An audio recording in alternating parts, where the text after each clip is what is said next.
Yeah, looks like they back for a fifth season, man. Who that? Sports Roundtable. Who? SRT Crew. Whoa. SRT. They got that realness flowing in they DNA. Damn you lame if you ain't tuned to SRT today. HO got that payload when he say so. What you betting on? Don't get mad at me on fantasy. Break up Kyrie LeBron. I be smooth as sports superhero Hancock in the mix. Deal will roll tide forever. Real talk, you know who he gon' pick. See where I be with SRT. Behind the glass, that G-Money. Made with a strong, I never lose. 6-man elite, that's J Smooth. All you other sports radio shows is fake news. Believe that. Turn up your radios, cause it's time for SRT Radio. Yeah. What up? It's Sports Roundtable. Yes, sir. And we're live from our virtual studios overlooking the virtual world. Yes, sir. Happy SRT Wednesday. Happy Hump Day. I'm your humble host, H.O. from Bankhead. And of course, Coach, I guess Coach a little late today because of, well, I think we all know. Hey, listen. When you listen to some of these shows, you would think Mike Tomlin passed away. Yeah, I know, right? If I closed my eyes and just was listening, I was like, "Oh, my man met his demise." I'm like, bro, what's up with, I guess he got tired of all the not being appreciated. I mean, I know you're gonna get into it. I think that plays a part. The noise plays a part. But I'll wait till we get to that part talking about him. You know what I mean? Yeah. But I've been screaming something for the last five years, and I've been screaming it. So yeah, for sure. But all right, well, ladies and gentlemen, the voice you heard is the most famous name on the airways from DNA Sports, Mr. Asa Brown. You already know who it is. What's going on, y'all? How's everybody doing? How you doing, HO, SRT family? Yes, sir. Big Z, I owe you a phone call. I know. Side note. Yeah, he about to jump on in a minute. So yeah, it's hard to do it in the daytime, so you got to catch him. Man, yeah, it is.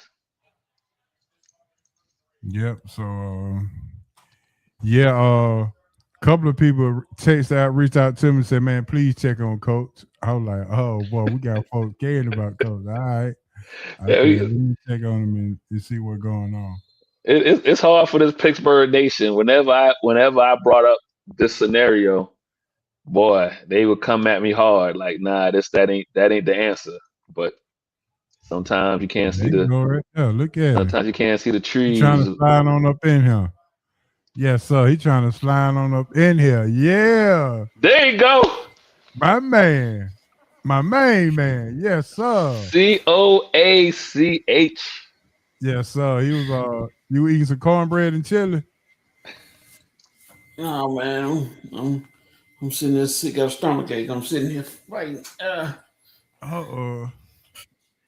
You got what's going around. You didn't do one of them terrible towels. You didn't swallow one of them terrible towels, did you? No. Yeah, boy. All right, there goes Z right there. He said, "What up? What up?" They said I already say he owe you a phone call. I told him to do it during the evening time. Yeah. So they were there and said some of the Steel City be wanting him gone for the last few years, but I guess they didn't like it. Yeah. Woo-woo. I still think in so many ways. The city still, the Steelers still getting the best of them.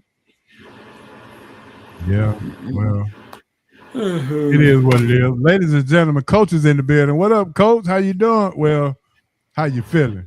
Because you say you had a stomach ache, so how you feeling? I'm here. Is here. Roscoe need to rub on your stomach? No, not tonight. Okay. Roscoe better not bother me. Uh-oh. Yeah. All right, before we get started, fellas, I always give you something to think about. So let me give you something to think about real quick. just a little something, just go ahead and start this show off with a little laughter. How about this? If a deaf person goes to court, is it still called a hearing? I think it's called gang signs. 'Cause that's what they be doing the braille or whatever. We all going, I'll be in front of the line. I'm in front of the line. Cause my sentiments is with Dez. Way to push through. What up, Dez? Yeah, you're doing better than Aaron Rodgers is doing. Hey. Aaron Rodgers will go from baller to buster in 1 week. Yeah, well, it wasn't all his fault, but he just had like Monica said, just one of them days. All right, so here we go. This is the question. This is the real question. And Coach, you can better answer this more than me and Asa can. Did Tomlin drag a non-playoff team into the playoffs, or was he out-coached in the playoffs? Yeah, looking at where they predicted at the beginning of the year, they were predicted to finish no higher than third or fourth, and they end up winning the AFC North title with so accomplishment right there off the bat. But they like I said, they just ran into a buzzsaw in Houston. That defense is those are some serious robots out there, and they just came out there and let them know, hey, we better not take any chances because the Steelers will mess around and get a play or two and then be in the and pull the victory. So they came out there and punched them in the mouth, told them, hey, we got to do you like this, and just beat them. So I'm coming to you. What you think? Did he drag a non-playoff team to the playoffs, or did he actually get out coach or they just had a better roster, or better players? I know they had a better defense, but You asking me? Yeah. Oh, I don't think he got out coach. I think when you get to the playoffs, you more than likely dealing with better teams, right? And or because now you've added the 7th seed, right? You probably are then dealing with a team that's got hot, i.e. the Texans, who are on a 9-game, 10-game winning streak. So two things can be true at the same time. But I don't think he's gotten out coached in any of these playoff losses. I think it's a better team when you win your division. Yeah, you get a home game, but like I said, typically that team that comes to you is probably a team that's on a roll, or may even, like this year, may even be in a better division. So not only was Houston on a roll as far as how many wins, I can make an argument that the AFC South is a better division than the AFC North this year, top to bottom. Yeah. So sure. you know what I mean? So Indiana started out really, really hot. Yeah, and then injuries caught them, right? But then Houston, like I said, on a 9-10 game winning streak. Jacksonville's on like a 9-10 game winning streak. So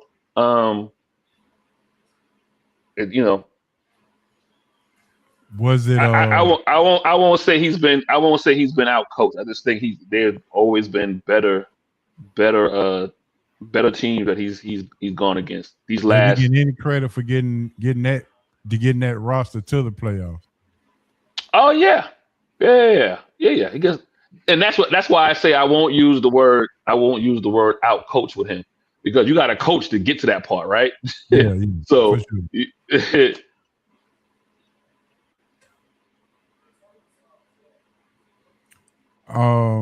One last thing before we get off of Tomlin.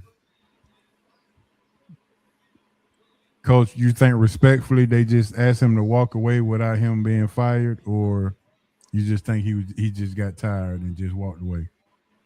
He did it on his own. They say he came to building at 5:30 like he usually does. And I believe after the game last night, and considering what it was, he decided, hey, 19 years, did all he can do with the roster and everything. He just decided to step down and say, hey, let somebody else have it. He didn't do all he could have done, but he did most of what he could have done. So he was, and because they said the Rooney's were shocked, the players were shocked. So everybody was shocked when he stood in front of everybody and said, "That's it." Yeah, yeah, and so were you. I'm sure. No, I kind of had a small idea. I just didn't want him to. You know, when you a fan of team, and you see what's going on, you don't want to leave him to leave, but he made his choice. Look what Dad said. Uh-oh.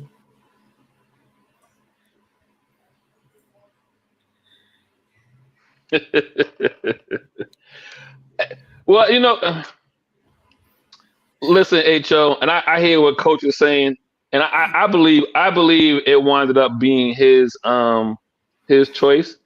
But I also believe he wanted up being his choice because he didn't want to have them make the call, right? So, and I guess because it's his choice, you wind up now having that contract to be the way it is. Since they didn't terminate him, he walked away. Those 2 years now hold hold some value for Pittsburgh as far as draft picks or whatever. Yeah. So, I'm with you, Coach, and anybody else. I believe that he left on his own. Now, with that being said, go ahead. Go ahead. No, I was going to say. I was going to say let's slide to Aaron Rodgers, but go ahead and finish what you were saying about that. Oh no, I was just going to give him. With that being the case, I'm going to give him. I say it this way, Coach. You already know. This year was the year for me. This draft year was the year for me that I was like, oh, he does not have as much power as we think he had. And so there's no way for him. The comment that he made a couple of years ago in a couple of those podcasts with what's the guy who used to play with Pittsburgh, the corner? Ryan Clark. When he sat there and was like, hey, when I look at the players coming in and I see coaches say this and say this about a guy, and all that tells me is, oh, that's coaching. You're afraid of coaching. And you already know where I'm going, H.O. They've been in what purgatory for how long? They've been in QB purgatory since Ben Roethlisberger left. And you can't be this guy talking about you not afraid of coaching and la la la la, and you get a guy that drops in your lap and you don't pull the trigger. That tells me you didn't have enough power that we all thought he might have had within the organization. And so now that even goes more to me saying, you know what? This is it. I'm at 19. I'm at 20. I can't go any further because I believed in the conversation was, hey, why don't we go get, and I'm not even going to say the quarterback's name. Why don't we get so-and-so at 21 when he fell in our lap and we didn't do it? And now you're leaving me with another year of an old man and at Aaron Rodgers, or you know what I mean? You're leaving me with another year of possibly got to deal with a Mason Rudolph, or another year I got to deal with small hands Kenny Pickett's, or another year of whoever. You know what I mean? When you could have had your guy sitting right there. Now, if they would have drafted the guy you're talking about, Tomlin still is the coach, possibly, is what you're saying. That's energy, man. Listen, we all have jobs, right? And at some point, we all have jobs now. We've had a job. And at some point within that, going to that job, as much as you like it, there comes a period where you don't want to go anymore.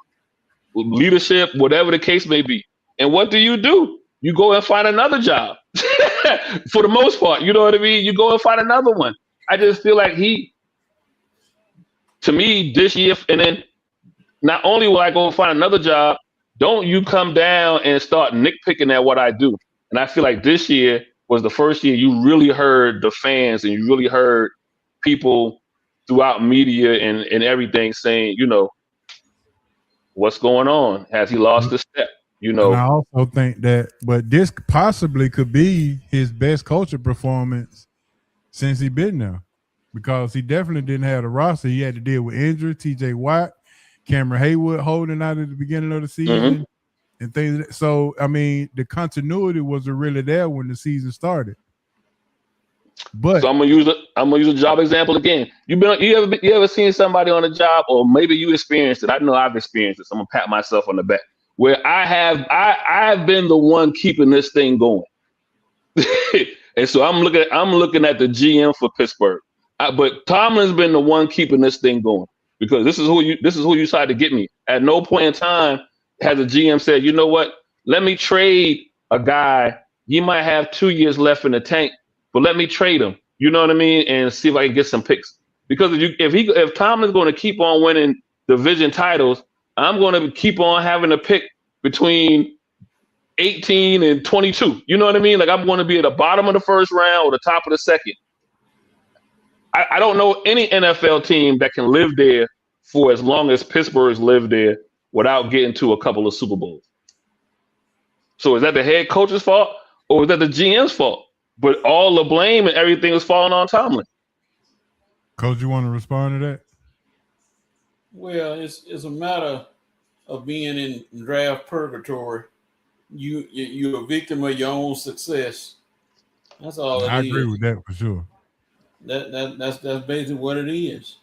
But it's also the GM's responsibility to go ahead and make some hard decisions, and I don't think the GM for Pittsburgh has done that.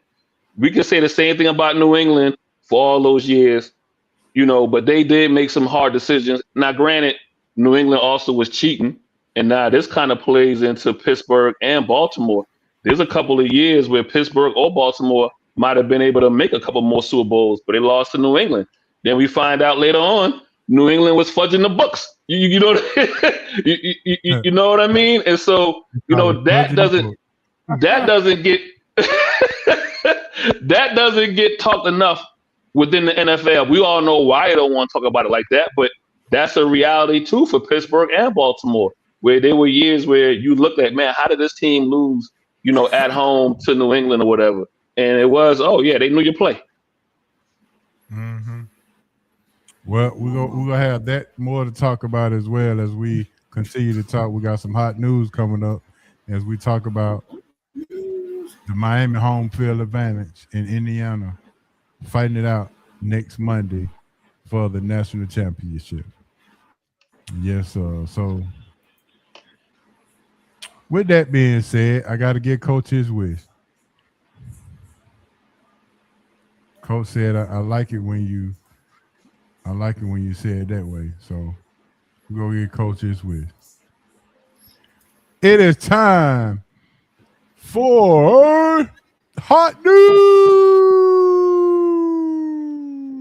Blazing. Hot. Scorching. On fire. Red hot. This is why I'm hot. It's the Sports Roundtable Hot News. Yes, sir. The hot news sponsored by Big Easy Grill, 1193 Collier Road, Atlanta, Georgia. Big Easy Grill is Atlanta's best kept secret, the best Louisiana seafood spot in town. Go on over to 1193 Collier Road and get you some crab claws, red beans and rice, and some of those shrimp that takes 2 bites to get rid of one. Big Easy Grill is the place to be. Make sure you mention SRT or Sports Roundtable. Get you 10% off any meals, $25 or more. All right, fellas, championship week is here.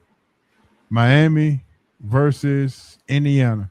Indiana is a 7.5-point favorite. Fellas, I'm going to go to you, Asa. How did they get here? How did they get here? Did you like the way that Miami played to get there? And how did you like Indiana putting that? Ooh, boy, they did that thing to Oregon. I start with Miami. I'm gonna tip my hat to Carson Beck. I think we all on here had our doubts about him, and so he played well. But I'm going to give obviously more credit to Miami's defense, especially that front four. That can cause havoc all game long. But tip my hat to Miami. And then you just said it, man. The ooh-wee that Indiana got going on. Yeah. They put their hands on Alabama, and then they turned around and did the same thing. Like they beat Oregon so bad, we had to basically apologize to Alabama, and then you got to go back and give Ohio State a little bit more credit because you're like, oh, Ohio State only lost to them boys by 3 in the Big Ten championship game. So I like what Indiana's doing. I kind of I was riding with them all year, and then I did the Cardinal sin and didn't ride with them against Alabama. But I'm back on board. So it's been good playoff games. The semifinals for sure have been good, and I believe that this championship game has the ability to be probably one of the better championship games since the Texas USC game. Okay. All right, Coach. How did you feel about the semifinals and now the championship game and how they got there? Well, you expected a good game out of Miami and what's the name? Ole Miss. Ole Miss. They battled to the end, and truth be told, when Miami got the ball last, I said Miami is gonna win this game. Ole Miss left them with too much time, and then Carson Beck scored. I could have ran that in because everything shifted to one side. I don't know who the end was on Ole Miss team, but he abandoned his post. And trying to stop the run, Coach. Trying to stop the run. The run had been beating on them all game long. Yeah, you got to keep an eye on Beck. I ain't saying Beck is fast as lightning, but my goodness, he just walked in it. I agree with you. I agree with you. But they've been getting that 3, 4, 5 yards of carry. That's where that attention gonna go. And then what's his name? Oregon. And I believe that's why Dante Moore decided to come back because he got totally wiped against those robots for Indiana. They ain't human. And those guys, like I said, everybody talking about, man, they got 5 stars and 4 stars. And no, Indiana got 3 stars. But that coach, Cigaretti, as I call him, is got motivated to play like out of their minds and win the game. And I don't believe that home field advantage for Miami is going to work out. It's not going to work out for them, Coach. I think they're gonna play a good game, but Miami is just Indiana just on another level right now. And Miami, I don't think they're gonna be able to overcome it. And Carson Beck will be exposed because he's not a bad quarterback. He's just gonna be turned into a semi-average quarterback Monday. The clock gonna strike 12 on him. He's gonna strike 12. He's going to pumpkin mode. He gonna be like he wearing clogs out there trying to run because they're gonna be after. All right. So you think it's gonna be I won't say a blowout, but you think it's gonna be more of what Indiana's done the last 2 games than what Miami's done the last 2 games? Look at Mendoza's stats. Mendoza threw for 177 yards, 177, and they had all those touchdowns. You would think that. With all them he threw for 5 touchdowns, you would think that he'll be throwing for 400 yards one of them kind of stat days. But Indiana defense kept Oregon on their side of the field and just kept holding them down and made Dante Moore look very unorganized. And they just went to work. So I don't know if it's gonna be a blowout, but I think Indiana still gonna win. Hey, so who you going with then? Oh, I already told you. I made the mistake by coming off Indiana's bandwagon in the playoffs when I seen how the seedings were. But I'm going Indiana, top to bottom. Mm-hmm. Uh, Now, what do y'all say when people say Indiana players are too old to be playing college football? I said, get up, stop crying. It's been going on all year. So what? I mean, you got Bo Nix is 36. Carson Beck not exactly young. You got all them other. I mean, please, Coach, we could go back in the day. We could go back in the day with Miami or with Florida State, where they had older teams. Those guys were on there. You know. Listen, Chris Winkie won a Heisman. He was 31. exactly. Yeah. You know what So, this having an older team is nothing new. It's just happened to be Indiana. I didn't mean for this to be a roasting session, but boy, y'all going in. So, Coach said, tell them to get a life. Yeah. All right, on another note, Coach, you want to update us on the Gainesville high school situation where they lost the game, but now they taking away their runner-up trophy because they had found out there was a player illegal. I mean, that's just poor housekeeping for Gainesville. How do you go through this thing? They tell you that who's still not going to be able to play, and yet somehow they still allowed to get on the field. I'm sorry. That's just poor housekeeping by Gainesville. You played a good game like that, and that boy somehow get on the field. You had to have known that there was going to be a lot of eyes on that game. Even though Thomas County Central laid the boots to him, but still, you had to have known that they're looking for anything. You already made them mad under the gun by doing what you're doing with the fighting and everything. And then you had an illegal play out there. That's a sad way to lose the run-up position. All right, so let me see. Dad's got a question. I heard they are fighting to let the red shirts. Yes. So, Dad, so yeah, that is true. So you can actually play 9 games now and still red shirt. Advantage, Indiana. That is the new rule now. Yeah, I mean, the people fighting for that are some of your old head coaches, your Dabos, your Kirby Smarts or whatever. So they're just trying to figure out a way to even out the playing field now because they can't figure out the portal. Yeah, they're trying to slow down that portal. Yeah, but yeah. So you can play 9 games and then decide the red shirt.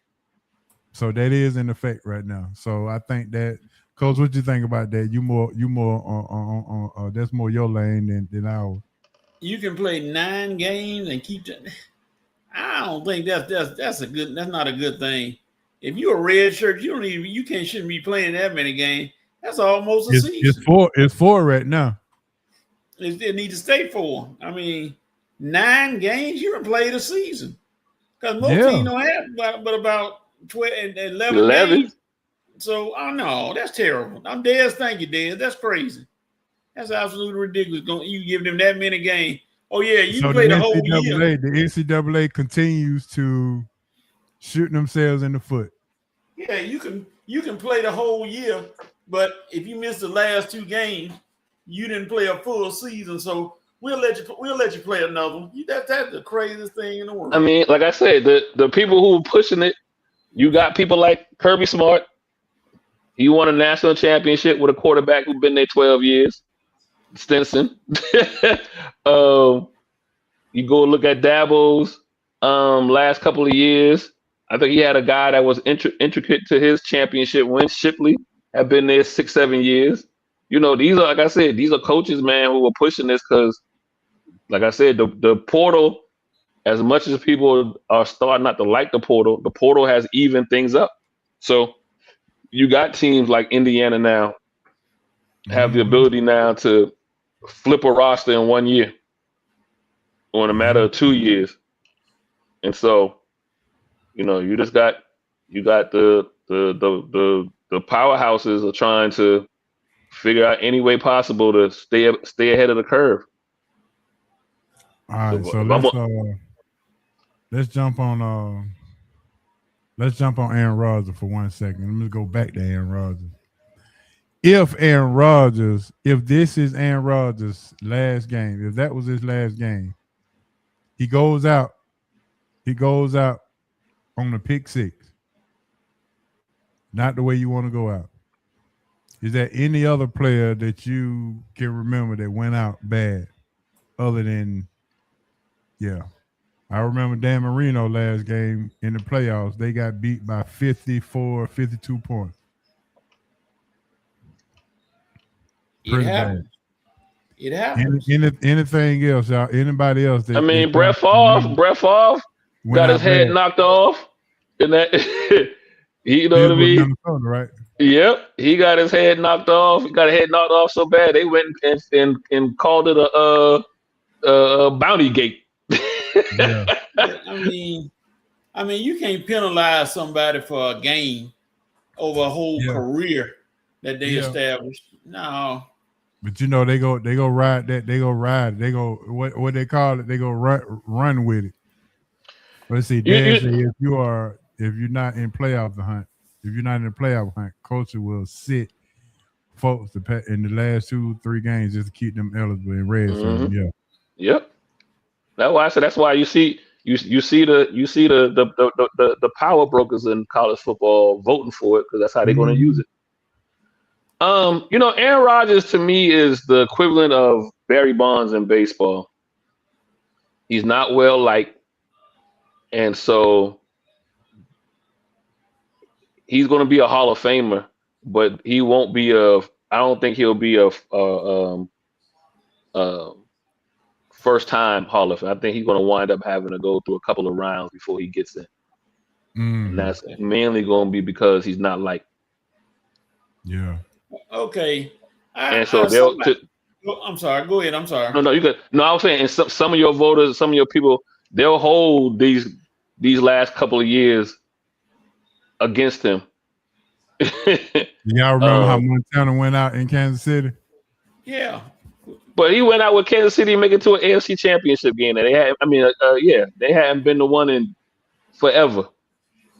So, man, he looked bad going out, but he also got KC to somewhere we never seen them before TVs were in color.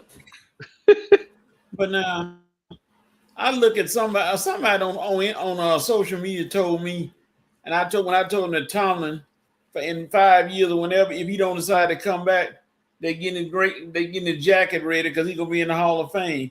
And this guy going to tell me, well, he ain't going to be no first ballot Hall of Famer. I said, so he'll be a second ballot. Who cares? Bill Cowher was a second ballot Hall of Famer. I mean, who cares when they get in? He gonna get in, and it ain't gonna take that long. They don't put on your jacket what ballot you on. It's just a gold jacket. That's right. I think for a guy like Aaron Rodgers, it'll be important to him if he's a first ballot Hall of Famer or not. I just think that's just his mentality. I think if it's not, he'll do something like what T.O. did and try to have it at the University of California and not even come to the ceremony. That's how I just feel how Aaron Rodgers is. That's all. Mm-hmm. They say it may be delayed because of that one ring with all that talent that he had. Yeah, but the last few years weren't great. I mean, you don't expect he gotten older, right? But you look at that game against Tampa Bay and Green Bay. The two times he was in Green Bay and they had teams. It was really on Aaron on why they lost those games. Like I said, he's not a likable figure. So when you're not a likable figure, depending on who's still around when it's time for him to come up for that voting or whatever, I just see him not being a first ballot Hall of Fame. Now, when it comes to Tomlin, I think Tomlin is the first ballot Hall of Fame. He got too many accolades to say he's not. 19 years without a losing season, a Super Bowl champion, broke Chuck Noll's winningest record as far as in Pittsburgh concerned, if he doesn't Well, come back now anymore, he's the first to time. that, when you said that Ace broke Chuck Noll's record, I looked at social media. I just been laughing all day. Somebody said, "Yeah, you supposed to break his record if you coach that many years." I said, "But don't you have to actually win games to get to a record?" I said, out of 12 years, out of the years he coached 12, 13 years, he won 10 or more games. I said, y'all keep talking about he was just 9 and 8. No, he won double digits many times. So, you know, you say what you want. Don't. I just been looking at social media and laughing because, and I'll say it like it need to be said. Folks do not like, some of them don't like Tom. One guy even called him a DEI hire. I said, you've got to be one of the stupidest people walking. Yeah, yeah, Coach, you're right. Coach, some people get on there to just to say stuff to see if they can get a reaction, and unfortunately, some folks, that's that. You got those kind of people, but then you got some people who truly believe the stuff they say out of their mouth, right? You know what I mean? So, so I'm with you, right? You look at it, you got to chuckle and shake your head. I'm gonna, as you already know, as much as I've been a person to say, hey, it's time for Tomlin to go, it wasn't because I didn't think he was a good coach. I just think I thought 5 years ago he had already ran his course there in Pittsburgh. And so, you know, that was and if he's going to be that good of a coach and you're going to always wind up in draft purgatory, as you eloquently stated it, then you got to have a GM that's going to be able to make some things rock and move and be able to do some things differently. Or someone need to come down and be like, hey, man, you really need to get this offensive coordinator because that's what you're missing. And I don't think that ever happened either. Yeah. All right, let's get to these coaching moves. We got 9 openings now. And we got them out there. Now, rumor has it that Green Bay was going to extend Matt LaFleur, but now they have issues with the extension. So he could be back on the list as well. Mike McDaniels got let go in Miami. No surprise there. Stefanski in Cleveland. Baltimore, John Harbaugh. I almost had the whole AFC North right. Yeah. Then you got New York, Arizona. Who else we got? Tennessee, yeah. But South Carolina. Out of all of the fires, which one surprised you the most? Well, all of the coaches that are out there now, which one surprised you the most? Baltimore. Okay. You know, most of those were on the books.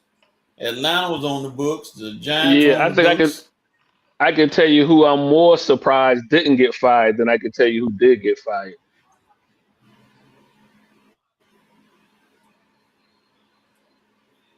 There's really only one out there. I'm surprised. I'm just surprised Cleveland still has not Cleveland. Cincinnati still has a coach. Oh yeah, well that could be that's going into my Buster Award for sure. And I feel like when they wind up doing it by week 5 next year, that means you should have did it this year.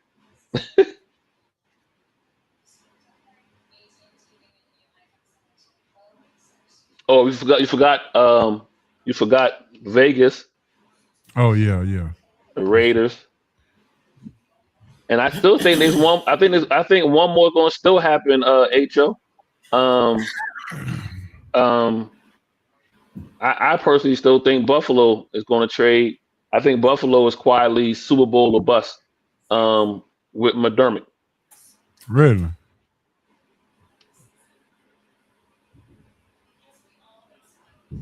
Yeah. That's a good one, Dad. Oh, my bad. And Tampa, you're right. Yep. And I'm surprised Bowles is still there too, especially with an older team. Um, I'm not, because every press conference, Todd Bowles was about to cry, so they feel sorry for him. Hey, coach. Whenever you gotta do something that's not out of your character, it's time. That's not in your character. It's time to go. So when he had that press conference and he was cussing up a storm, and you could tell that's not who he is, it's time to go. When you gotta be something that you're not, it's time to go. Mm-hmm.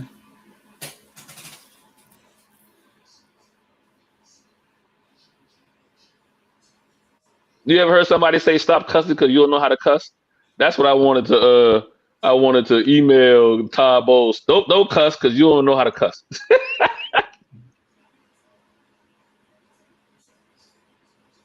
That's what you wanted to say. That's what I wanted to say. If I was in there as a reporter, you don't gotta stop cussing, coach, because you don't know how to cuss. Didn't take long for Miami to get rid of their coach. Wasn't no surprise there though, right? Nah, no surprise. No surprise. They say, hey, so that presser was a bad look. Yep. Mm-hmm.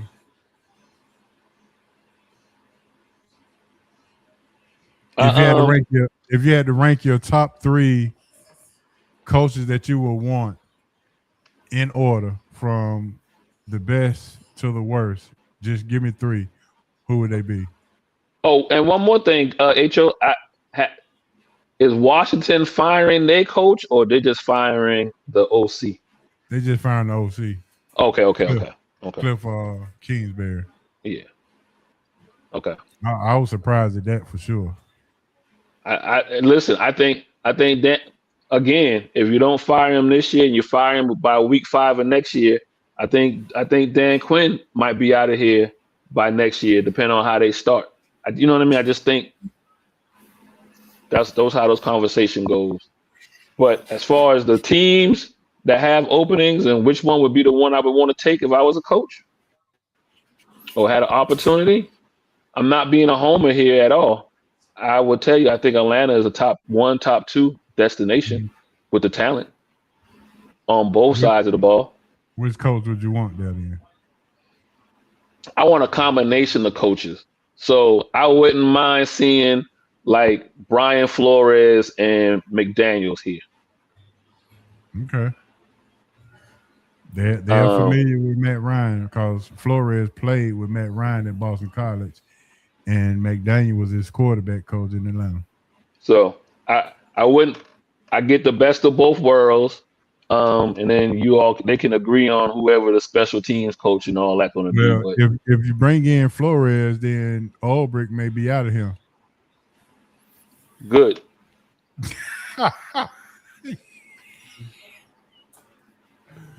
He said, "Good, coach. What you think? How you ranking yours?" I mean, Atlanta got to be up there near the top. Baltimore up there near the top because they got some solid teams. You just have to make you have to get a combination that's Would you worthy. be mad if Tomlin goes to Pittsburgh? I mean, goes to Baltimore. That wouldn't matter where you go, because he not being talked about now because he made the statement he not coaching next year. So he's not going to be talked about this year. I just need him. I want Tomlin to do one thing, and if I could reach him and call him, I would. Reach out Go and to call ESPN. Go to ESPN and kick Rex Ryan off the set and take his place. Get that goof out of there. Yeah, they say LaFleur, Flores, and Kubiak, and Tomlin is still under contract, so he can't be in the top 3. Yeah, that's why I say the way it's set up with Tomlin and Pittsburgh still having the rights to him, he's not attractive at all because you got to give up draft picks. My Verizon is out, so I can't text E-Dub, but I hope he got my email. If they I hope he don't have Verizon. If Pittsburgh, I forgot Verizon had a whole shutdown today. It's still shut down. So hey, clock your day. clock your time, HO, and tell them to pay you back. Tell them you had work that you couldn't do. Yeah, don't worry. I'm finna, it's gonna be a nice little letter sent, email sent, saying whatever I need to say to make sure that they adjust the bill accordingly. So yeah, we at 7:45, and we're waiting on E-Dub to jump on so we can have our Hawks report, talk about this Trae Young situation and how does the Hawks move on. The Hawks still giving up a whole bunch of points. So we can't say that was a Trae Young thing from last night for sure. Can't give up 141 points to a Laker team that's okay. They're not great, but you can't beat Golden State and Denver and then get blown out by the Lakers. That don't look good at all. Don't look good at all. So we'll see. Before E-Dub jump on, let me see what my last topic is in our round table. Oh, the Hawks, the new Hawks and the new Falcons got a new look. Matt Ryan is named president of football. Your thoughts on that real quick. Asa, we'll start with you. Oh man, I don't know. Like, you know how when you hear some guys on a podcast or on their shows or whatever, and you're like, you know what? I can see that guy being in upper management, right? Mm-hmm. You know, I always use what's my man? Is it Riddick? Lewis. Riddick. When you hear him talk, you're like, you know what? I can see him. Or even sometimes when you hear Brady talk, yeah. Most recently you hear Brady, like, okay, I can see him. I also understand what Brady. Once you get that many rings or whatever, a lot of doors open up for you. But I haven't really heard Matt Ryan speak in a way that I'd be like, oh, you know what? I can see him in upper management. You know, I don't know. Did he have enough say when he was the quarterback here to kind of dictate how the roster was put together? You know, and if you say he did have some say, then I'd be like, I don't know. Then I don't trust his talent evaluation. you know what I mean? So his job now is to put the leaders in place. Yeah. So I just, you know, I don't know, but I do know, you know, he's loyal to the organization. That's what Arthur Blank likes about him. I know he's a company man, so he's gonna toe the company line, and so you know, you understand why he's where he's at. Yeah. And at the end of the day, something's got, you know, you got to change something. So I don't have a problem with him. Well, if Rich McKay is out, and then you gonna bring Matt Ryan in, then I'm good with that. Yeah, for sure. All right, so it look like E-Dub just came in, and but I don't see his face, so we're gonna try this.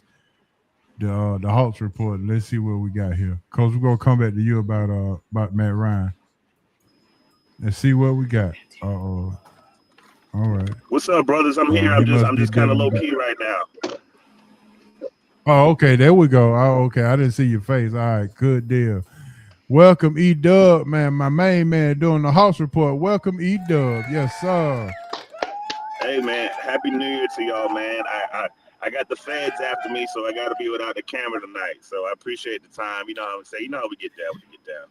Yes, sir. Yes, sir. All right, man. We got to first start it off, man, by saying Happy New Year to you as well. And listen, there are some things that got to come to an end, and this has come to an end. And you was there from day one to see Trae Young get drafted. You spent 7 years in all of his time covering him, but now he's out.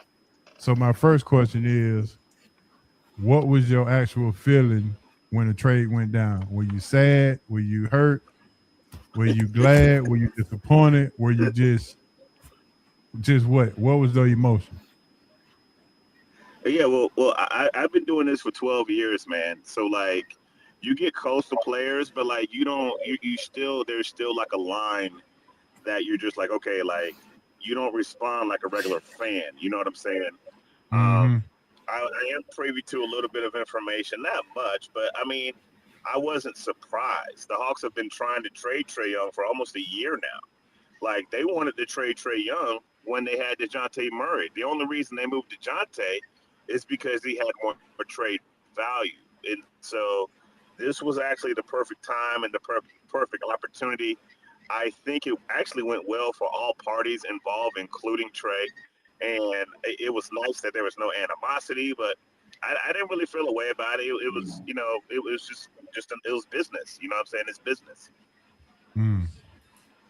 Now, his father is really involved in his life. Have you spoken or got any kind of reaction from his father um, and his reaction to the trade? Nah, I sent him a text after everything went down, and I was just like, "Hey man, best of luck to DC. I know Trey's gonna kill it." I sent him some pictures of him and Trey when they first came to Atlanta that I had on my phone. When he first got introduced to the media, it was like Trey, his dad, and his son, and so yeah, I just sent him some, just wished him well, and he was cool. You know what I'm saying? So I kind of did that behind the shadows. Okay, good deal. Now, what we got back was CJ McCollum, a veteran, and a sniper in Kisper. I think that's how you pronounce it. Corey. Kingsbury. Now, yeah, Kisper. Now, based on the rules, neither one of those guys can be traded again until next year, right? Well, they can't be traded together. So it's like it can't be Oh, okay. aggregated. So like if you wanted to trade Kispert, you could trade him. If you wanted to trade CJ, you could, but they can't be used together to fill salary. So that's kind of the loophole with that. Oh, okay. That's the loophole with that. Okay, gotcha. Do you, now are the Hawks finished moving, or this was just a setup Um, for a setup? I don't know. I think they're still in the market for a center. The problem is like if you're that big and you can rebound, the things that he needs, the things that the Hawks need, if you can do those things, you already have a job. Like, you know what I'm saying? So it's not like there's a center out there where the Hawks just, oh, well, he's just sitting out there by himself. No, see, if he's good, he already has a job. But like that's what they need. And so I think Ansi is being patient. He said in a press conference the other day that, he's not gonna make a move just to make a move. He's not gonna be reactionary. He's not gonna like go all in and do that type of stuff. He's more into the continuity of a team. But this team desperately needs a center. They desperately need like a explosive wing. But I don't know. I think anything's negotiable.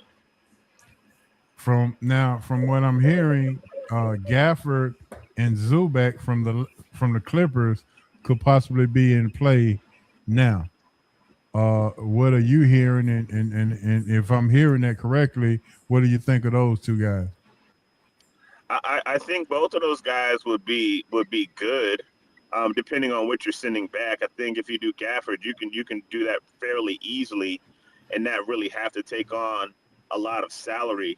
Anzi's thing is like he doesn't want to get into any bad contracts. He doesn't want to be locked into anything 3 and 4 years and be forced to take on some salary that's not going to be good for the team.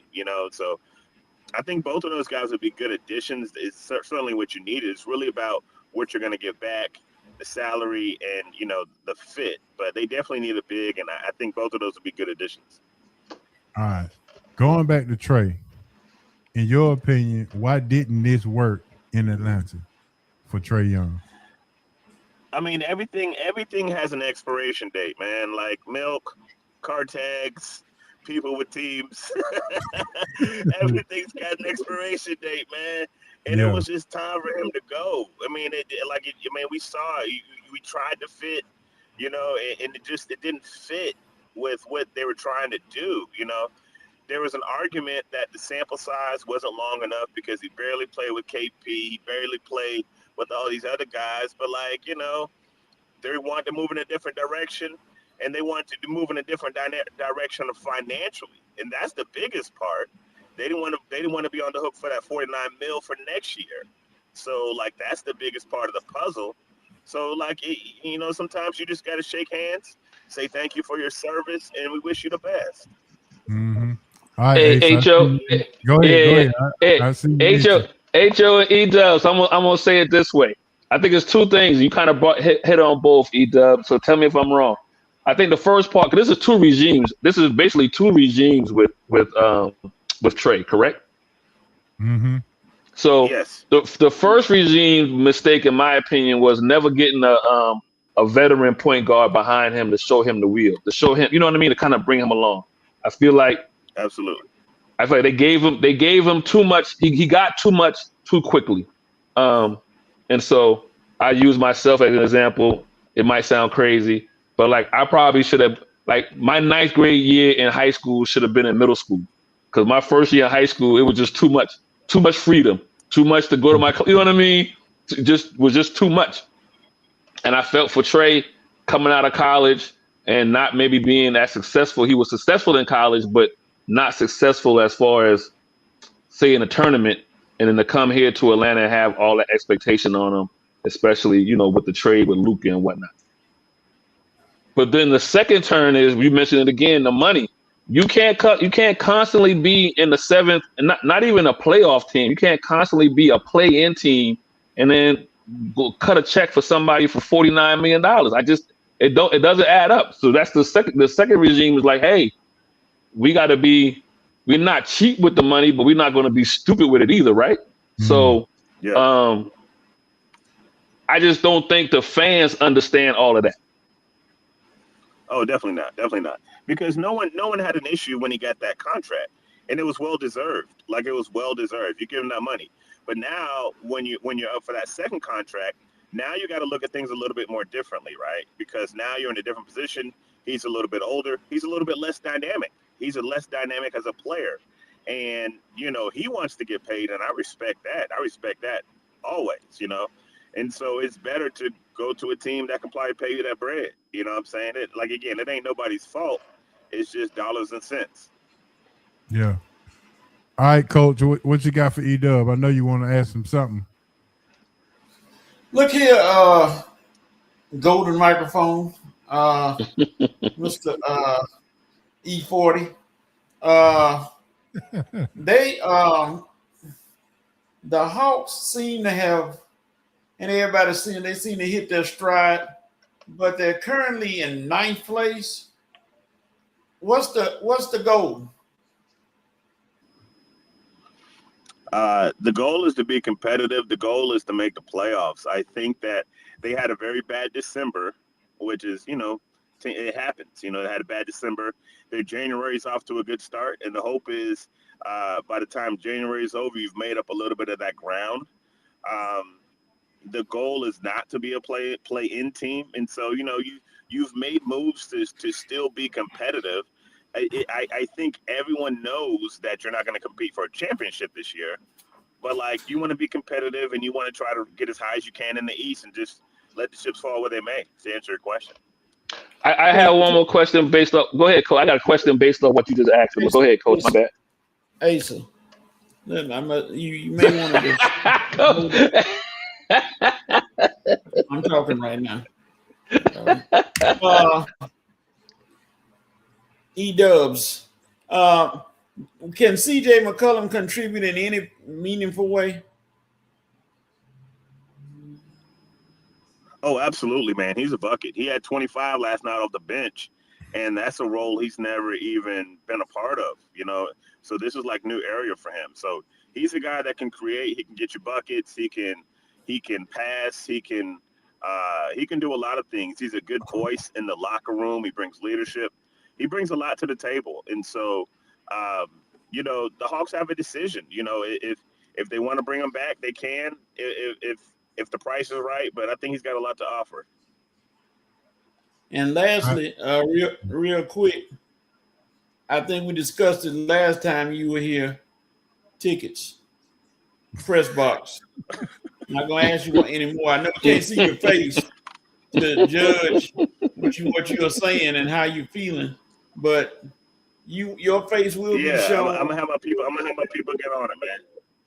I'm gonna have my people. You're good. You're a good man. You're a good man. I don't have to worry about it. You're a good man. I got y'all. The Hawks need to stop acting like the Falcons and win the games they supposed to win. All right. Yeah, what's the runway for Quinn?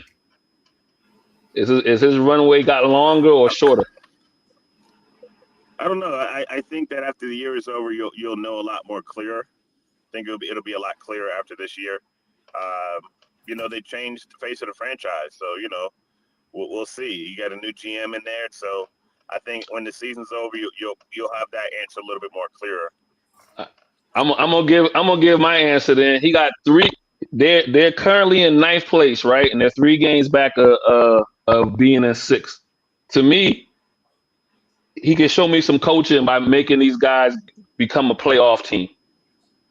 And so you got literally you got 41 games, approximately, a little bit, maybe a game or 2 less, but you pretty much got half the season to coach these guys to gain 3 games to become a 6th seed, which is a playoff team. And if he can do that, then I'd be like, okay, let's give him some more runway. But if we still stuck at 9 and 10, let's find somebody else. Hey, E-Dub, can I give you my evaluation on the Hawks organization from since I was a kid to now? And tell me if you agree with this. The Hawks leadership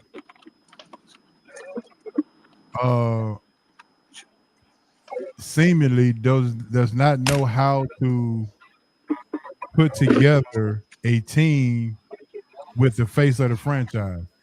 We all remember Dominique and how Lenny didn't like to coach superstars. And granted, Dominique had way more talent than Trey. He was more than just a face of the franchise. He was Atlanta.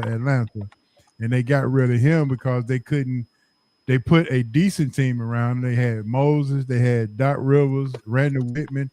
They had the pieces, but they just couldn't get over the hump for whatever reason. Then you get another franchise face of the franchise in Trey, and you tried to put pieces together, and it just seemed as if it's been an organizational thing that we just don't know how to put a team together when you have signified the face of the franchise kind of guys. So I think that it's easier said than done. There's a lot of franchises that haven't had success and made it to the mountaintop. The Hawks are one of them. I think you're spot on, but you got to keep on trying. You know what I'm trying? You got to keep on trying. You had a guy like Trae Young, and there were some missteps there, notably. But you cut bait and you're gonna try it again. And hopefully this will be the one that hits. Sometimes it takes organizations a long time before they get to that hurdle. You know what I'm saying? Look at the Boston Red Sox before they got their first title. Even my beloved Buccaneers before they got to their first title. It takes a while sometimes, and so that's kind of what it is. Well, good luck on that Zach Robinson interview. Yeah. Hey man, it is what it is, man. All right, Dez in the chat said, "Hey E-Dub, has anyone spoken to Danny Ferry asking for a friend?" I don't know, man. I think Danny's got a consulting job in one of these teams right now, so he's working somewhere. I'm glad I ain't saying nothing. I got cussed out last time I said his name, so I ain't gonna be saying his name no more. Yeah. All right, so the real business is, did Trey call Travis or did Travis call Trey to get him in Washington? I don't know, man. I think it was just a situation where it just fit for both teams, man, to be honest with you.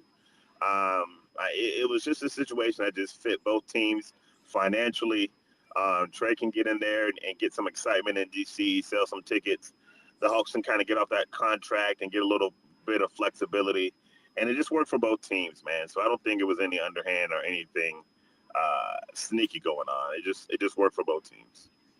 Yeah, well, I mean, Travis drafted him here, so I figured that it was a familiar situation, and knowing that Travis is the one who gave him the first contract, maybe he run it back and give him another contract. You never know, man. Only time will tell. Only time will tell. But I think the chances of him getting a contract in DC, I think, are pretty well. Okay.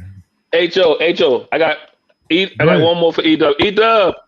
So I kind of put all my chips in this year, thinking the Hawks were going to be possible top 4 in the East. The East was looking weak, and I didn't think we knew Indiana was going to fall off. And then I didn't think Boston was going to be as good, but I got to tip my hat to Missoula because he got them boys playing, and Brown looking like a superstar, minus the hair coloring. Tell me why I should not jump off the boat again like I was before the beginning of the season. You taught me to stay still. So talk to me again about why I should stay still with the Hawks. All right, I'll say this, and after I'm going to say, I got to kind of roll, but I'll say this in leaving. The Hawks have a bright future, man. They have the New Orleans or Milwaukee pick, whichever is more valuable. New Orleans has the second worst record in the league, and so that could easily be a top 5 pick. It could easily be a top 5 pick. Throw a top 5 pick in with this team. You have a young Jalen Johnson. You have a core. You have you have Alexander Walker, who has been a stud. You're not that far away from competing in the East. I promise you. You're not that far from competing in the East. And you don't even really have to do a lot of tinkering. You're set up financially. You don't got to pay that $49 million of Trey for next year. That $30 million of McCollum is coming off next year. So you have a lot of flexibility. You're going to have a top rookie coming in. And so if you're a Hawks fan, there's room for optimism. And so that would be my sell to not jump the ship.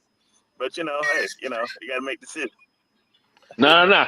Hey, we're gonna vote for you to be the spokesperson for the Atlanta Hawks because they need somebody putting the truth out here to people because the fans are going crazy with no Trey and whatnot. I know you, E-Dub. I know you're on your way out, but real quick, is Jalen Johnson now the face of the franchise? Absolutely, unequivocally. And can he be the number 1 guy, or does he need help? Time will tell. He's an all-star this year. Time will tell. His consistency. He's got to get better on defense. But, I think he's off to a great start. All right, good deal. All right, man, we'll let you go, man, and let everybody know where they can get their Hawks beat. Hey, man, Hawks beat on all platforms. Check the podcast. We hit 600 episodes not too long ago. We appreciate you guys for the support. Apple Podcasts, anywhere you get your pods, man, hit me up. Appreciate the love as always, guys. For sure, man. Appreciate it, man. Thanks, E-Dub. No problem. All right, later. Good. There it is. E-Dub, man, bringing the heat with the Atlanta Hawks. Jalen Johnson is now the face of the franchise, he says. So there you go. From light skin to light skin. Yeah, from light skin to light skin, for sure. Now, with that being said, do you like Gafford or Zubac as somebody that we can go after? Which one of those big guys you like? Zoo. Big Z. Big Z, baby. Big Z. Okay. Me and Coach agreeing. Yeah, so is Okongwu playing out of position then if we Nah, he's just too small. You just lighten the tail, man. That's all. You just lighten the tail. Oh, okay. So you need somebody. That's the problem with the Hawks across the board. They all just lighten the tail. You need somebody. You need some girth out there. All right, last week we missed it, but this week we won't. It's time for ballers and busters. Go ahead and put your ballers and busters in the chat so we can go ahead and get this thing popping and going on. Last week we kind of ignored baller busters and bust up. So this week we jumping right in on it. All right, so we start with the baller this week. my baller this week goes out to no other than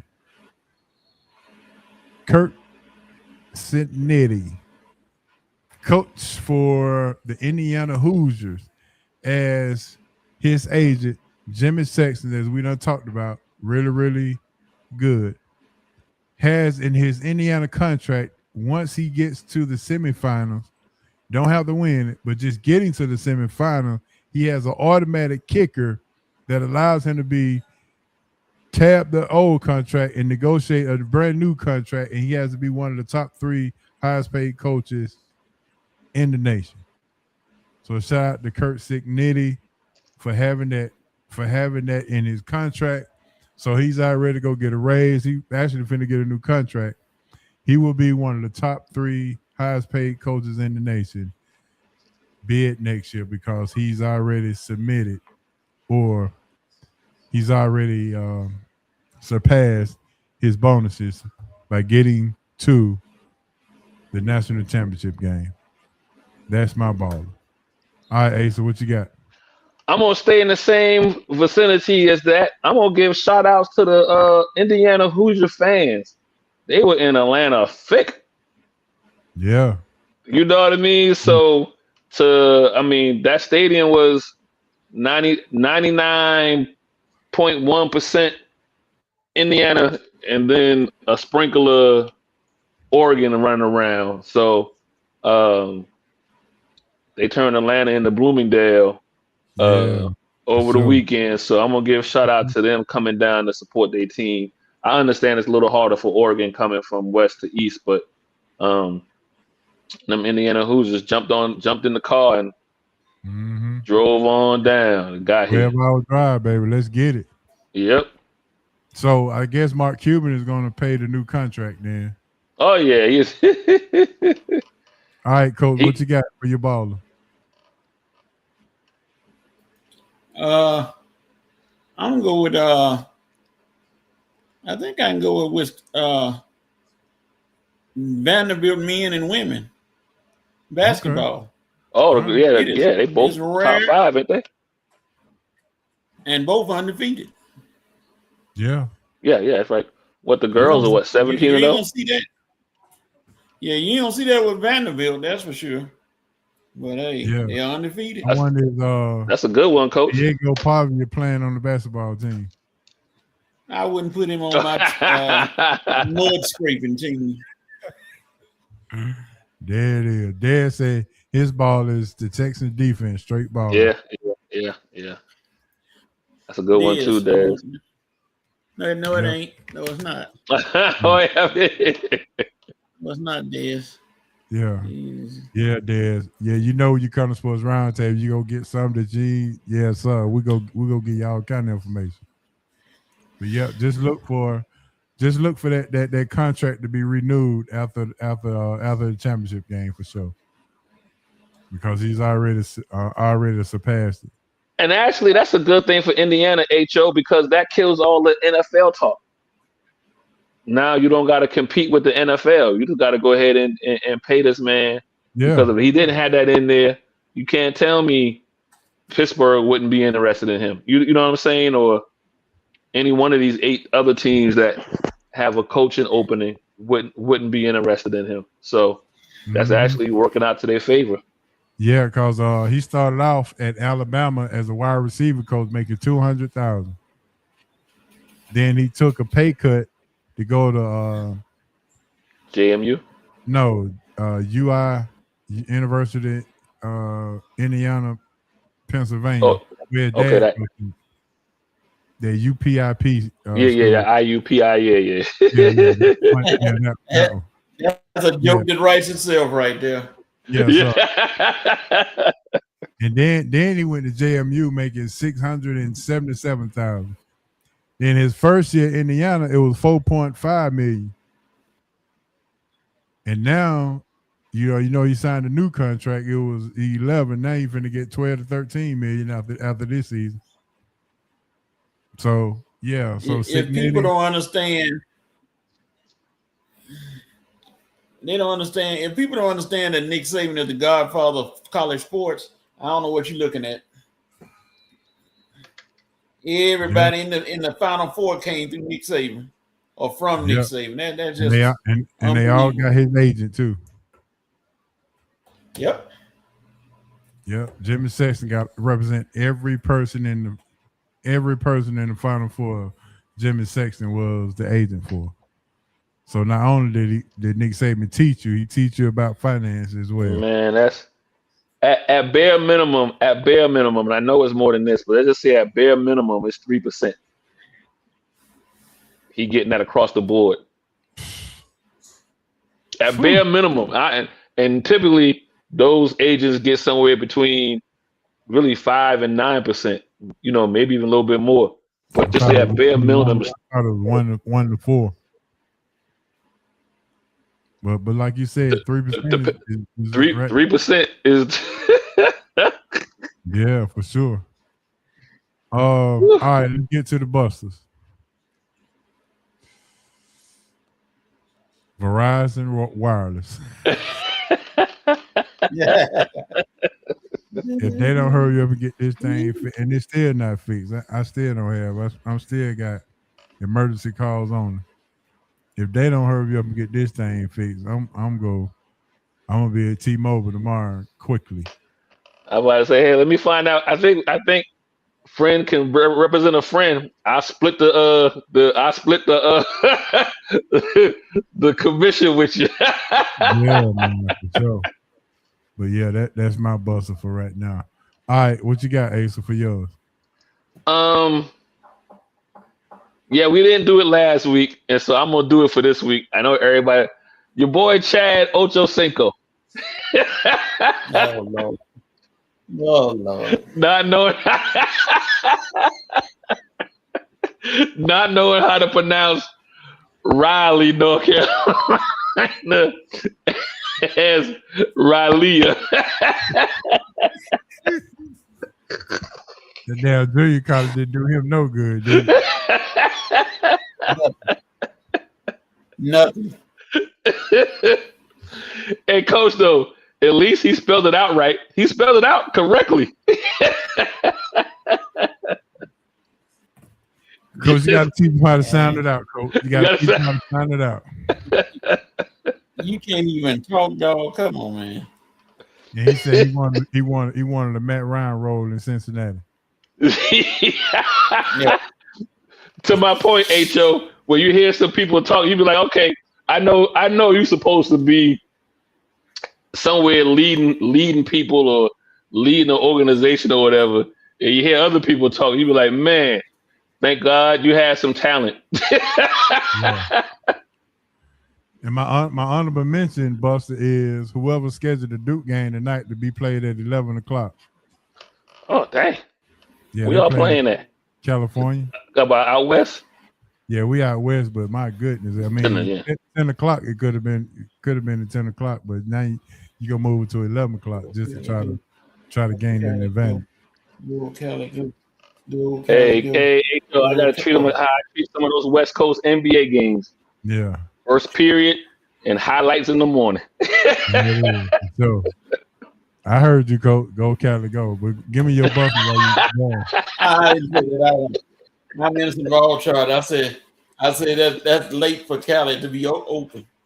Oh, okay. Well, give me your buffer.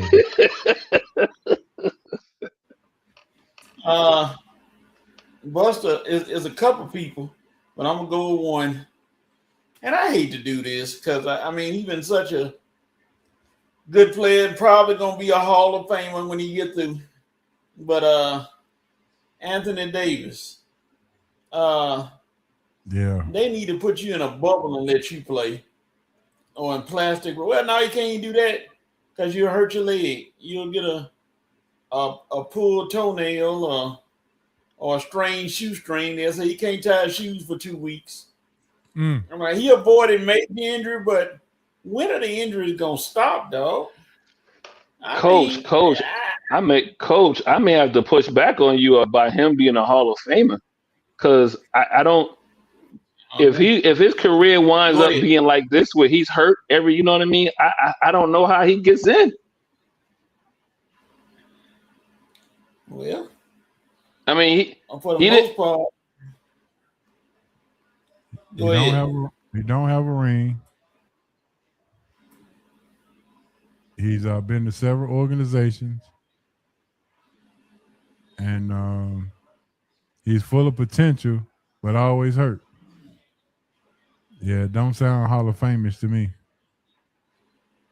Well, I mean, if you look, it's gonna be hard to deny. We look at his longevity, how long he played, and every year. If games played was part of the equation, then he's not getting in. Well, I'm looking at the career averages. He hadn't averaged less than 20 points a game in any year. So that's gonna be hard to deny right there. Has he won any MVP? What are those? Yeah. Defensive player of the year, probably, but no MVP. The Brow. Yeah, I mean, he's a solid ball player, but just like I said, fighting for like 10-time All-Star. He might get into basketball Hall of Fame. That's what I'm talking about. I mean, the overall, like that includes college and all that kind of stuff. 75th I don't know. Anniversary team. Oh, he is on that. Okay. Yeah. And I mean, his stats, Olympic champion. You know, I mean, it's gonna be hard to keep him out right there. Even though he made it plastic, but still. Mm-hmm. I mean, he is coach. He is the biggest what if right now, as far as basketball goes, as far as career basketball. If it ended today, he would become the biggest what if, right? All right, let's get to these boy stops. And I say this one, and it goes out to the Cincinnati Bengals. Out of all of the teams in that division, you are the worst franchise in the division, and you keep your coach. You got Joe Burrow and Jamar Chase, and out of 6 years, you make the playoff too. And then it took you forever to pay him and Hendricks. So Cincinnati, you get a boy stop because you are the worst franchise in that division, and you decide to keep your coach. Y'all should have been the first team to fire your coach this year out of that division. So I'm gonna leave it at that, and I open up the door because I know somebody getting in the car with me. I'm getting in the car with you. All right. I'm in the car with you. Yeah. All right, Coach, what you got? Georgia Tech getting the brakes beat off them by Pittsburgh at home. That's an honorable mention. Well, the door closed when I was trying to get in the car, so I had to stand back and watch the car drive away. And I'm gonna go with Louis Riddick. Louis Riddick said on TV that, and I don't know if that made Dante Moore change his mind, but he said Dante Moore need to grow another foot before he go to the NFL. I'm like, okay, how is that gonna happen, Louis? You don't think the kid can play pro football now? He not ready. But obviously something came into play because he's going back to the NFL. And then Louis Riddick, I'm like, you supposed to be uplifting. I know you got to tell the truth. Going back to the NFL, you going back to Oregon. I'm back to the college. That's what I meant, back to college. That's what I meant. So going back to Oregon. So that means Dylan Raiola, the opportunist. He going back to the transfer portal then, huh? And the opportunist jumped out of there. He got to jump out of there real quick unless he want to be a backup. Yeah. But I don't think you transfer to be a backup.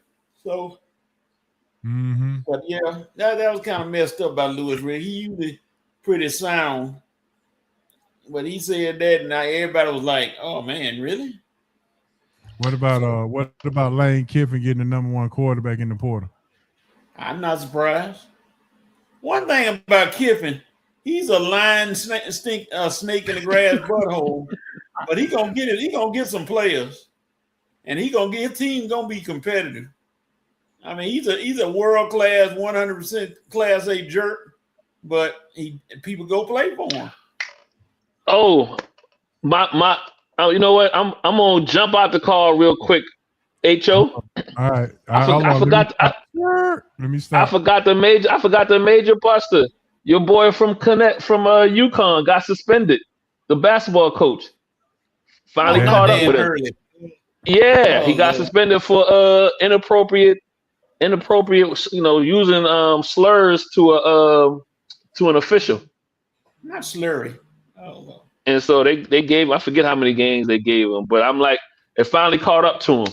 You know, I've been a feeling like you're supposed to be held to a higher standard, especially once you win championships, and he has been the worst. And so I feel vindicated for my dislike of him. Vindicated, huh? Okay. Yeah. Hey, listen, I called him the new age Bobby Knight. Yeah. So that's your boy stop, or you adding it to your Buster Award? I'm adding to my Busters Award. All right, so I didn't have to stop for that then. You Oh, my bad. Yeah, you made me stop. Let me speak. My bad. My bad. Yeah. He's a buster. Mm-hmm. Yeah, there's something to be said about how you carry yourself when you win or lose, and you know, he told me all I needed to know about him when he loses. So Good point. All right, so we're not here to talk about Pastor Jamal Bryan's wife dress. We're not here to talk No about comment. hey, listen, some things, you know, that's an intimate discussion amongst two adults. They got to figure that out. But for me, there's a time for the fun box. Woo, look at the time. But for me, Carletta, you have anything to say about the dress? It's time. Let me find the round table discussion, because it's definitely time to switch. You the one brought it up, Ho. Yeah, I said we're not gonna talk about it. That's what I said. That was a different topic. Yeah, it was.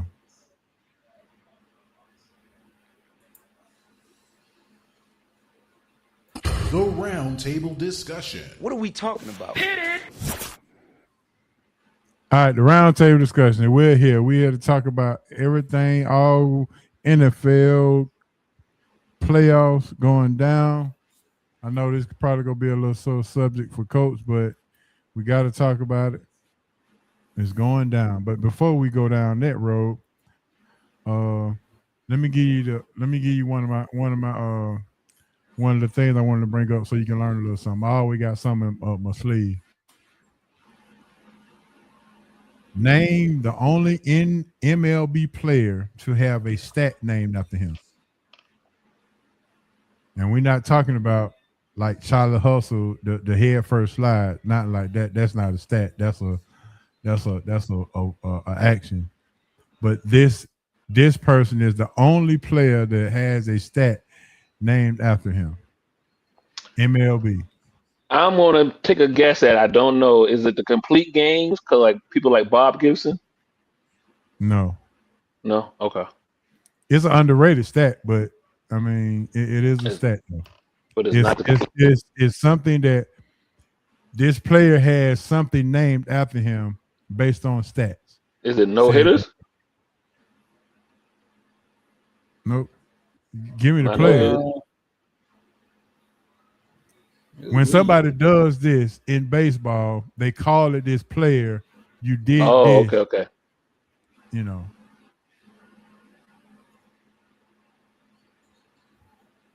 When you hit for the cycle? Tommy John. That's an injury. That's an injury. What's his name after? Yeah, but that's not a stat though. That's Is it the cycle? no. I like the educational courses for Sports Roundtable. It's not complete game. It's not. Come on, Dez. Help him out, Dez. Cuz over there taking a nap, so he can't help y'all right now. Oh, dog. Yeah. A player is named after the player, and he does this. That's a stat that's named after a player. Let me go ahead and give it to you because I don't think y'all go figure It it out. ain't Sacrifice Fly. It's called the Maddox. When you have a complete game under 100 pitches, Oh, it's called. I was almost there with a complete game. You could have been like, okay, you there? You ain't. You know what I mean? My bad. I should have said you warming up. Yeah, it's called the Maddox. A complete game under 100 pitches is called the Greg Maddox. Never heard of that before. Yeah, that's a new. While we on that, I'm gonna give you 30 seconds. I'm gonna give you a name. You tell me what the player real name is.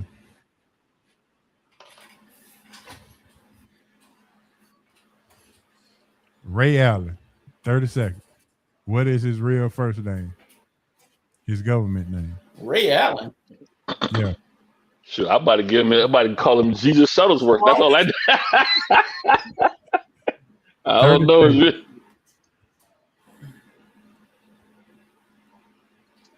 I don't know. Anybody in the Walter. Coach, you are absolutely right. Walter Allen is his name. I heard that before when they showed on something when they were talking about him. Yeah, Walter go ahead, Ray Allen. Coach. Now that sounds odd. Go ahead, Coach. Don't know where Ray came from. That's his middle name. All right, Steph Curry. Oh, his Edward. Dang. You say Edward? Cleavon.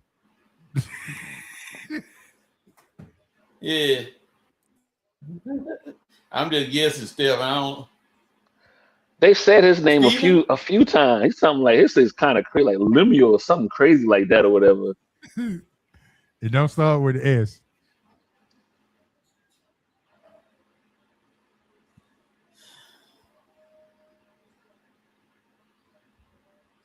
What he named after daddy?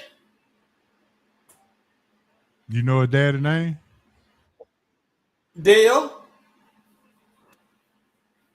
That's his. It's not Dale. That's it's short for something.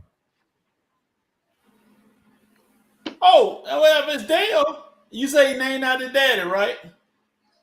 But that's not his daddy. The Wardale. Wardale, yeah. Yeah, Wardale, yeah. Yeah. I had an old teacher named Mr. Wardale. He wasn't like All right, Steph Curry though, but he. All right, two more. Trey Young. Ice. Yeah, as well. All I know is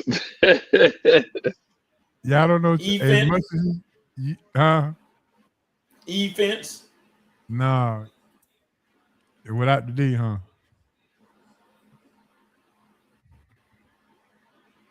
Yeah, y'all done spent all this time covering Trey Young. Y'all don't even know what his real name is. I ain't trying to cover Trey Young. I'm still mad that we didn't keep Luka.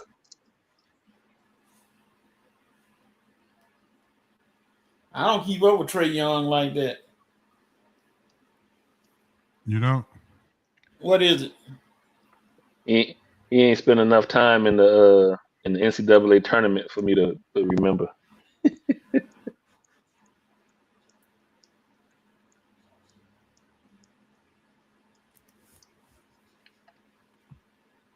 All right, we give up. Y'all give up. Yep. Peter, Joe, Emmanuel. You ain't gonna believe this. Rayford. Yeah. Yeah, he need to stick with Trey. I would want to. Yeah, I wouldn't tell him about Rayford. He's named after his father, but it's Rayford Young. Okay, yeah, he sounds like one of them old deacons. All right, last but not least, J.R. Smith. Joshua Renard Smith.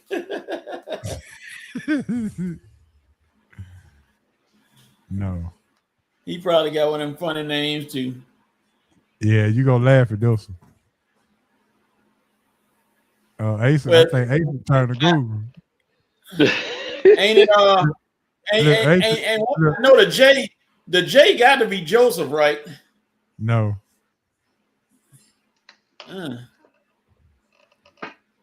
J.R. Smith. You Googling over there? Nah, I didn't Google. I was I thought got J was something else.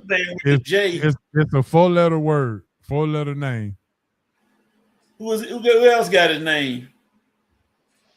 J.R. Smith. A point guard from New York, played for the Knicks. Oh, that can be it. Oh Lord. Oh boy, that do all the commercials, the hair commercials.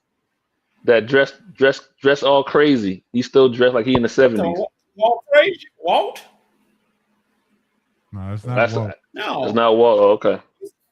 Walt didn't play point guard. Did he? He shooting guard then. Give me another hint. It starts with the E.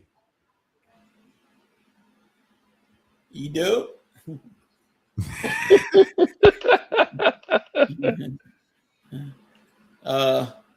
Earl. Eddie? Oh Lord, Earl. Yeah.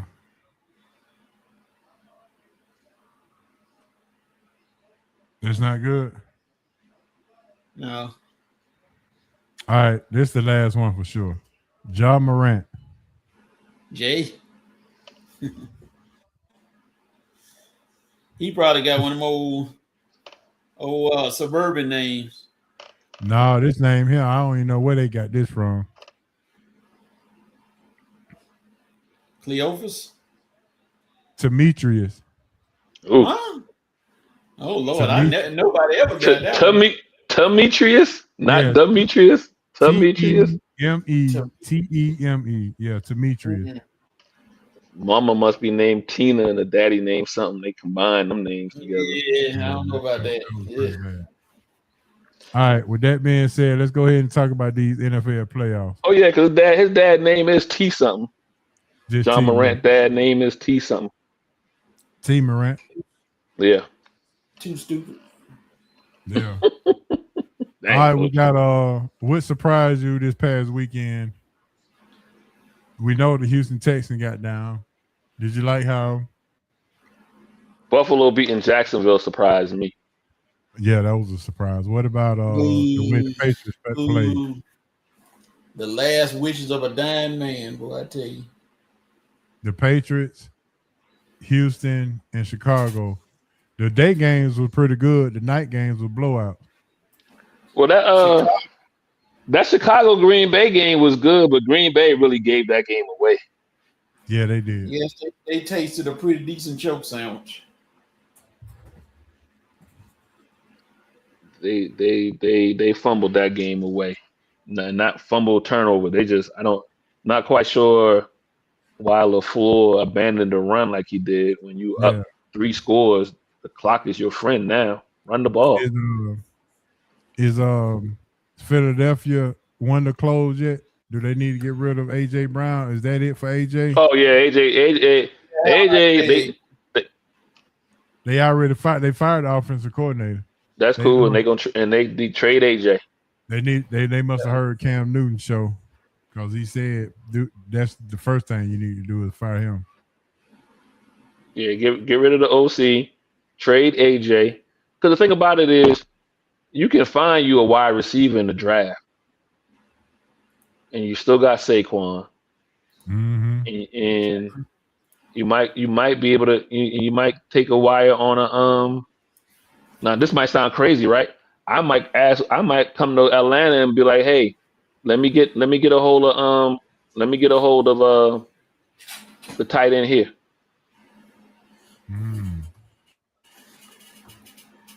And then you can find you a wide receiver in the draft.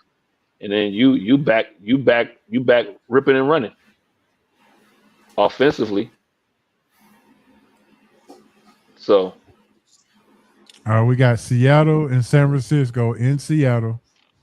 Then we got the Rams going to Chicago. Who we liking? I like Seattle. I think even though I hate to say this, but I probably have Shanahan as coach of the year because he has coached his butt off this year with all the injuries and whatnot. But I think it's too many now, right? It's stacked against him. And so in going against Seattle, it's a division foe. So it's not like it's Trent not Williams it's is not too back, but you lose George Kittle. yeah, it's So not you got a decent backup tight end though. yeah, it'd be what I was gonna say was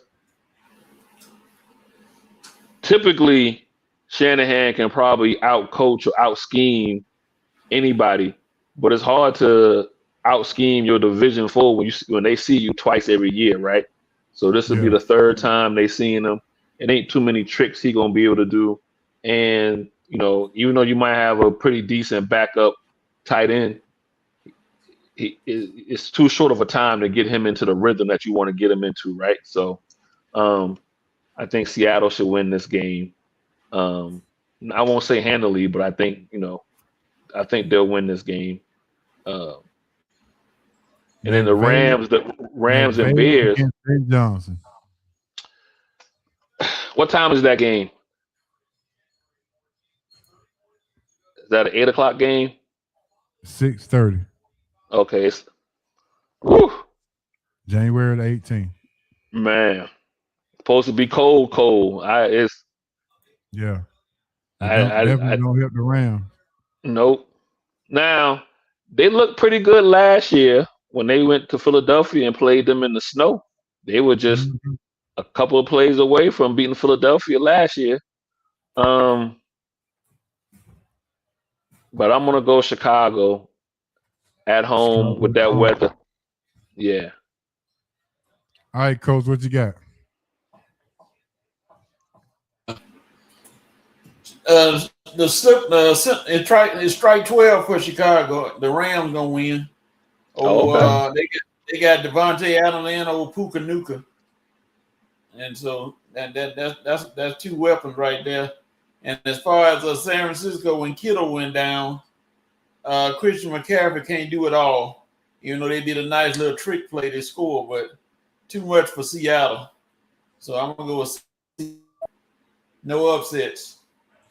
No upsets, huh? All right, let's switch it on over to the AFC. Buffalo at Denver, and then Houston going to New England.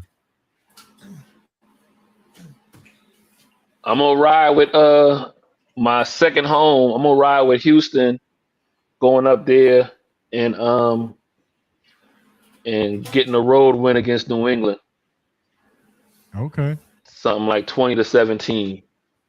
I'm gonna go there. And then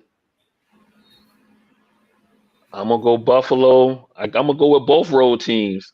I'm gonna go Buffalo Denver. over Denver. Denver got some good defense now. Yeah, I know, but listen, I already said, man. I think McDermott is coaching for his job. I think it's Super Bowl or Buffalo going to have a new head coach next year. So I think McDermott's coaching for his job. So he's gonna be. All right, Josh Allen, show me why you the MVP then. Yep. Yep. Show me why you the MVP, Josh. Let's go. All right, so that's going to be it for the pick'ems. Question of the day. Game changers in sports. I got a list of guys. I got 12 guys that I got listed. You can only pick 5 that changed the game in sports.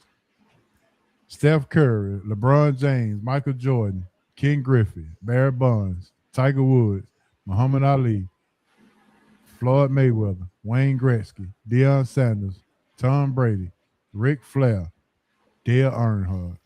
You can only pick 5 Huh. out of the 12. 7 got to go. How was Kareem not on that list? I don't know. I'm just Okay. Well, we'll add Kareem to that list then. yeah. I don't want to come through on you, HO. I'm trying to All avoid right. Well, anything. add Kareem to number 13. So Kareem is on the list now. You said 5. Give me 5. Game changer. Kareem, Jordan, Tiger Woods,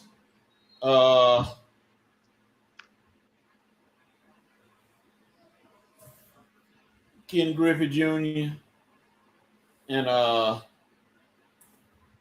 who else you said? I got Steph, Bron, Jordan, Griffey, Bonds, Tiger, Ali, Mayweather, Gretzky, Sanders, Brady, Ric Flair, and Dale Earnhardt, and Kareem. Gretzky, Kareem, Jordan, Tiger Woods, and Barry Bonds. Okay. All right, Coach. Kareem. You said Kareem, Gretzky, Jordan, Tiger, Barry Bonds. Okay. All right, Ace, so what you got, bro? I know you gonna put Dale in there some way. Race car. So, the funny thing is, I'm not gonna have any baseball players in because the ones you named, the reason why I can't go with them because none of them won any championships. Yeah, I only picked 2. It was Griffey and Bonds. And I can't, like, you gotta win a chip somewhere. Okay. So I'm going and Coach gonna get mad if you don't pick Kareem. Hold on, 1, 2, 3, 4. I think I had my 5th one. So I'm going Gretzky, Jordan, Ali, Tiger. Oh, and I'll put football. I'll put Dion. Okay.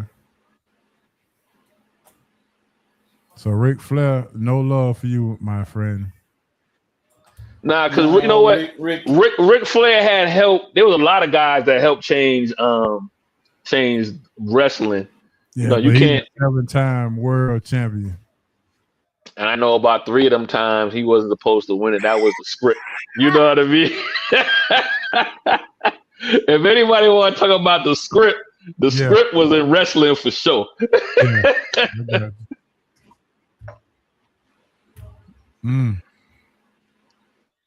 Well, yeah, Gretzky, MJ, Ali, Tiger, and like I said, Dion. I'm gonna go Dion because Dion played at a high level in both sports. Even though he didn't win a championship, chip in baseball, he played in the finals. You know what I mean? Yeah. So he played in the World Series. It's a good one. But I knew you go get Gretzky some love for sure. Oh yeah.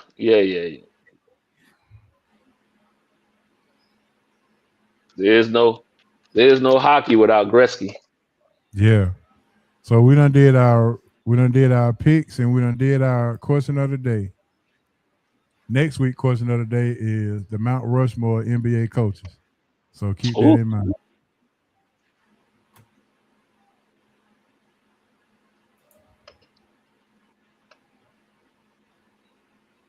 All right, Coach, it's on you, buddy. Let everybody know what time it is now. Yeah, and these college players seem to be happy, looking for another year or staying in school. And they used to get little small envelopes, but now they done changed it to get their bags. But we got a bag for y'all. It's a fun bag. Letting y'all know. SRT Fun Bag, go. No. Think, since you're thinking now, go on, think. Is it fun? No, sir. No, sir. Absolutely not? Zero fun, sir. Oh, funny. What in the world is in that bag? What you got in that bag? Are we having fun yet? Yeah, SRT Fun Bag is here. Come on. Let's get into it. SRT Fun Bag is in the place to be. Let's go ahead and have a little fun. Yes, sir. All right, first question is, How old were you when your parents first let you stay home by yourself? 40.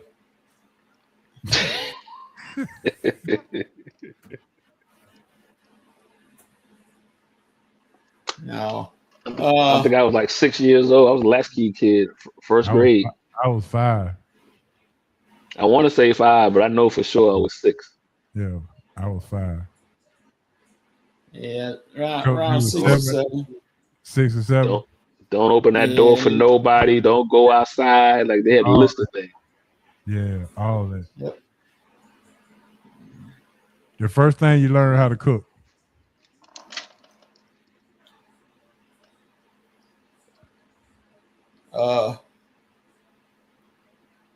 Spaghetti. Talking about as far as a full meal? No, just like the first thing, just in general. Yeah. Oh no, hamburger. All I knew was as long when it turned dark instead of pink, that means it's ready. You gotta keep flipping. Boiling hot dogs for me. I was rice and grits. Boiling hot dogs and boiling eggs. There go Carletta. She said noodles. Noodles. All right. Wait a minute, Ace. Hold up, Joe. Hold up. I'm gonna stop Asa right now. Asa, here's a question. Side questioning you. And the shank is already ready to go. Do you put sugar on your rice and grits? You definitely don't put sugar on your rice and grits. No, but okay. Now, but with that being said, I'm a syrup guy, and so I put syrup on all my breakfast stuff. Okay, I'm gonna put the shank down when you said no on the sugar. I said okay. But nah, you don't. Yeah. Was it scrambled eggs or was it fried or was it boiled eggs? Mine was boiled eggs, and then I moved up to scrambled eggs.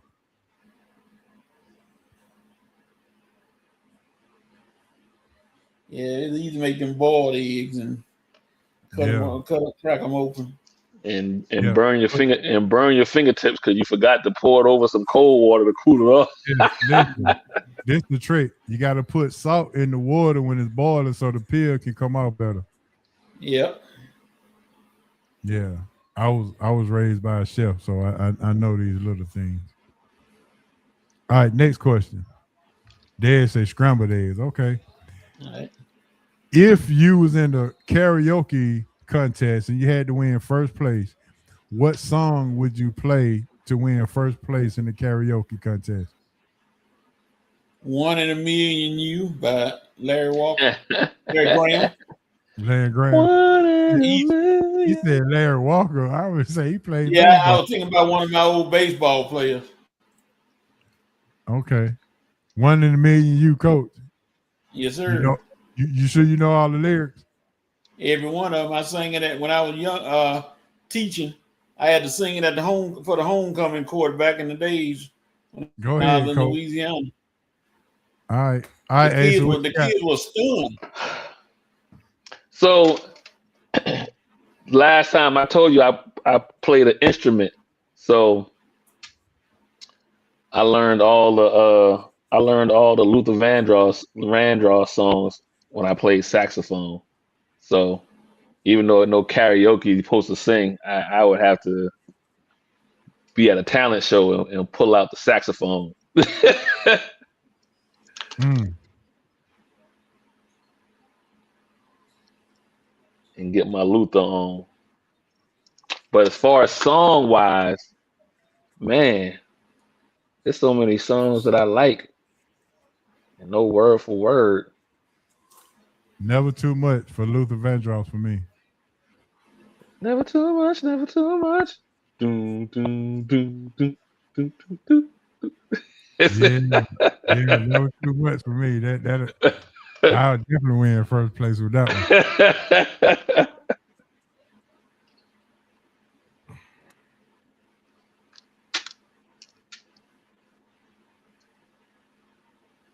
Yeah, it'll be a Luther song. You got to get a song where everybody else will sing along with you as well. So if you do mess up a word, they don't really know because they were singing along, messing it up too. Oh Lord. Okay. All right, Carletta, Dez, give me your song. I know Miss Carletta got us all. Yeah. Probably gonna be the Wayans, the Wyans.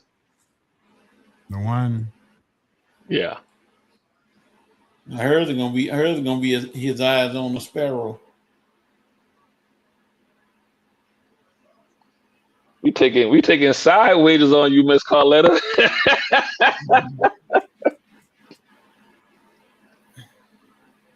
She said anything by Whitney Houston. Okay. Uh-oh. Okay. Oh, no, All hold on. right. I'm going for notes, so anything by Whitney would do. Okay. Okay. All right. See, Tracy said 8.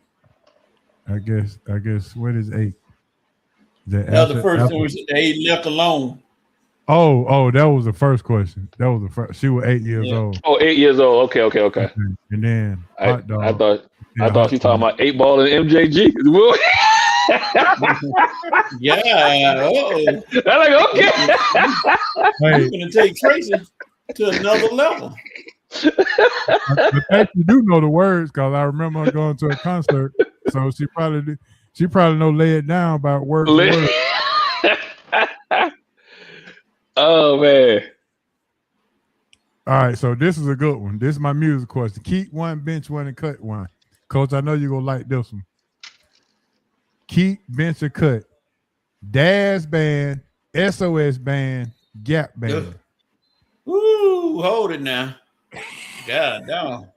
Yeah. What was the first one? Oh boy. Daz band, SOS band, Gap band. Keep, bench, and cut. Tell Me If You Still Care is a classic. That may shoot them straight up to the top. Ooh-wee. But the Gap got Party Train. Yep. So all right, Coach, you're gonna have to pull the shank out on Tracy. She said yes for sugar. Nah, sugar don't go. Tracy, stop. Oh my God, Tracy.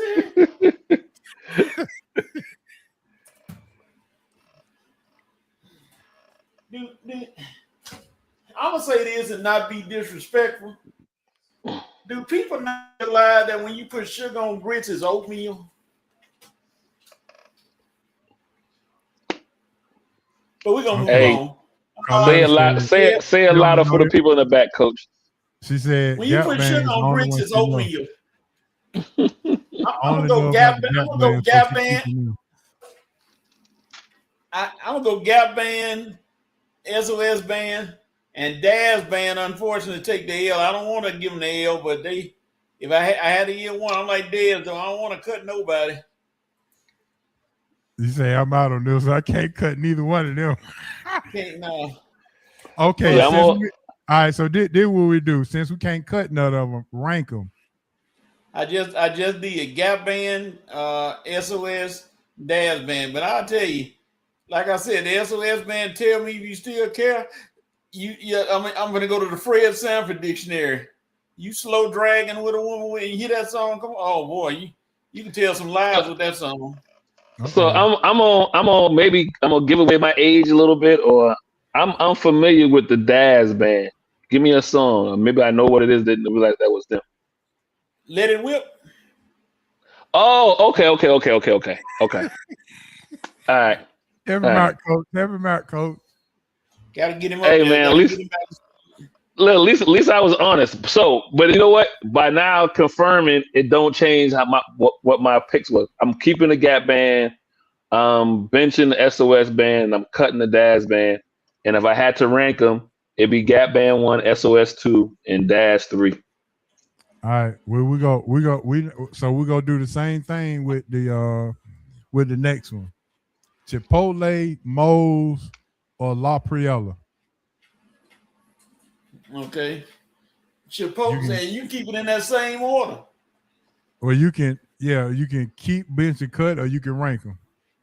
Now, I'm gonna keep it in that same order rank because that Chipotle bowl with some rice and beans and chicken and guac. I'm not guac. The queso. Oh my goodness, I can't beat that with a stick. All right. I'm gonna go Chipotle. I'm gonna keep Chipotle.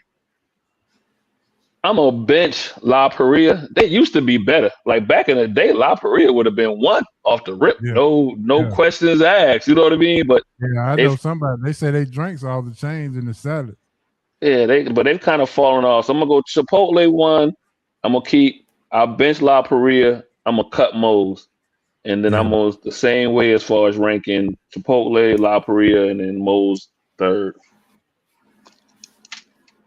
All right, here's your money question. A millionaire and famous or 500,000 a year and no one knows who you are. Oh, that's easy. They don't know I got the money, or they don't know me. Period. They don't know you got the money or know you, period. La Perella depends on where you go, they say. Yeah, I can see that. Toco With La Hills Paria. Toco Hills got it going on over there. They got a lot of Okay. Yo, give me the 500,000. Don't nobody know who I am. Okay. Coach, Yeah. you going with the millionaire and famous? Or you going with the 500,000, nobody know who you are? 500,000. All right, what do you prefer? Dad said 500 for me. Yes, sir. Hey, believe it or not, HO, it's wealth in not being known. Oh, I agree. I definitely agree. Which do you prefer? Eat good or sleep good? Eat. Let me eat good, cause then I'm gonna sleep good. I ain't gonna sleep good in my belly rumbling. Okay. Sleep is overrated. Sleep is overrated, Coach. I ain't gonna say all that. I just know I ain't gonna sleep as good in my belly rumbling. Yeah. I ain't gonna say all that knowing I got to stay up and watch the Duke game at 11 o'clock tonight.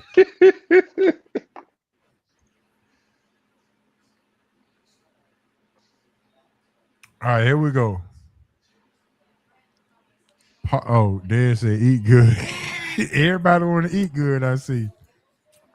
All right, here's the other money question. You win the Powerball tonight.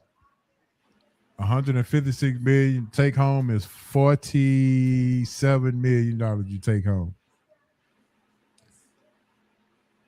The lottery says they got to do a background check and a criminal background check on you. Make sure you ain't got no child support and tax, whatever. It's gonna take 2 weeks for them to pay you, but they said that we'll give you $1 million today, and we'll pay you the rest in a 20-year increments. Do you wait the 2 weeks, or you taking the money today and you taking that deal today? The $1 million today in 20-year annuity with about $1.9 million a year for 20 years. The annuity. I don't want no annuity. Give me my money. You gonna wait 2 weeks then? Yep. Okay. And Asa, you said you gonna take the $1 million today and the annuity. Yeah. Dad said I'm waiting.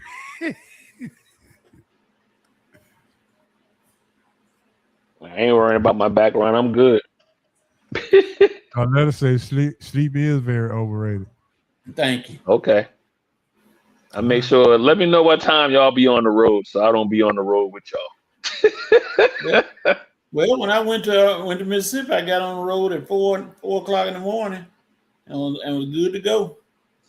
How many deer did you see? Not one. I'm shocked. Not Yeah, one. I saw one highway patrolman and deer, which shocked me with all that fog being out. All right, last question of the night. If you're the ambassador for Temu,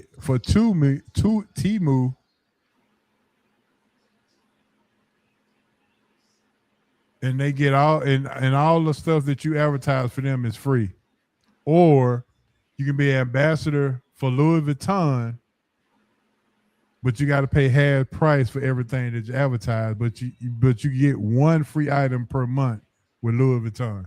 Which one are you taking? Temu. All Temu stuff that you advertise is free. So anything that you advertise, you get to keep it. Temu. I don't wear You on Larry T-Move? Vuitton. Yeah. I don't wear a lot of Larry Vuitton. So let us say, much know how. Oh, you think about that, huh, Asa? Yeah, cause you know Yeah, a lot of that Temu, you're a fashion guy, huh? a lot of that Temu stuff don't work. Don't burn up. Don't whatever. I think I got to take the Christian. I gotta take the Christian. I get one piece every month and half off on everything else. Yeah. Yeah, I take that deal. You take that deal? Yeah. Cause let us say all she heard was T-Move and the rest was blah blah. Yeah. T-Move might have some good stuff. Some household supplies to be good. Go call it what it is, Ace. You a clothes horse, you know, just go and put it admit it. You be styling and profiling like Ric Flair. Just don't say it. Hey man, listen. Same way about my food. You know what I mean? If I feel like I don't look good, don't get done good. That's what you feel about it. All right, man. With that being said, that's going to end our SRT Fun Bag. We appreciate you at least participating somewhat in there. I'm trying to see if my Verizon is back up, and it does not look like it. So I will be constructing me an email to Verizon and waiting on the Duke game to come on at the same time. That being said, appreciate you guys for tuning in. Thank you, Asa. Thank you, Coach, for continuing to stop through. Appreciate E-Dub coming in, and he didn't show us his gold microphone this time, but he did say Jalen Johnson is the face of the franchise. Let's go Hawks. Somehow, some way. Got a report. They're saying 72 hours for Verizon. All right, Woo. That's 3 days, ain't it? Yeah. Yeah.